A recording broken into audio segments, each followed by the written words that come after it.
ഏറെ കൊട്ടിഘോഷിച്ചുകൊണ്ട് കേരള ബ്ലാസ്റ്റേഴ്സ് പുതിയൊരു സീസണിന് തുടക്കം കുറിക്കുകയാണ്. ആരാധകരുടെ വികാരത്തിനെ മനസ്സിലാക്കാൻ വേണ്ടി ഫാൻ അഡ്വൈസറി ബോർഡിനെ രൂപീകരിച്ചിട്ടുണ്ട്. അതിൻ്റെ മീറ്റിങ്ങിനെ കുറിച്ചൊക്കെ ഞാൻ പിന്നീട് ഒരു വീഡിയോ ചെയ്യാം. ഞാനിപ്പോൾ അതിനെ പറ്റിയൊരു മാനസികാവസ്ഥയിലല്ല. അപ്പം കേരള ബ്ലാസ്റ്റേഴ്സിൻ്റെ കാര്യങ്ങൾ പറഞ്ഞു വരുമ്പം കേരള ബ്ലാസ്റ്റേഴ്സിൻ്റെ പ്രീ സീസൺ ജൂലൈ സെക്കൻഡ് വീക്കോടുകൂടി ആരംഭിക്കും എന്നായിരുന്നു നമ്മളെല്ലാവരും വിശ്വസിച്ചത്. അപ്പം ഇന്ത്യൻ സൂപ്പർ ലീഗ് നടക്കുമെന്നറിയാത്ത സാഹചര്യത്തിൽ പല ടീമുകളും തങ്ങളുടെ പ്രീ സീസൺ പരിപാടികൾ പോസ്റ്റ്പോൺ ചെയ്തതായിട്ടും നിങ്ങൾ അറിഞ്ഞിട്ടുണ്ട്. ആ ഒരു സമയത്തിൽ കൂട്ടത്തിലെ കൊമ്പൻ ബ്ലാസ്റ്റേഴ്സ് എന്ത് ചെയ്യുന്നു എന്നായിരിക്കും നിങ്ങളുടെ സംശയം.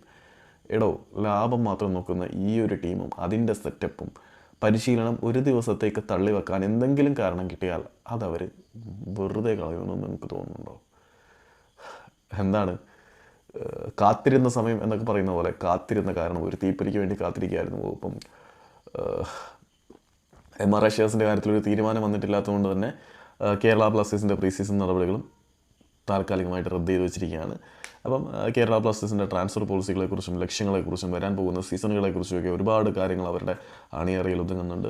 പിന്നെ ഫാൻ അഡ്വൈസറി ബോർഡിൻ്റെ പ്രതിനിധികളുമായിട്ടുള്ള ഒരു ചർച്ചയിൽ ഞാൻ പങ്കെടുത്തിട്ടുണ്ടായിരുന്നു.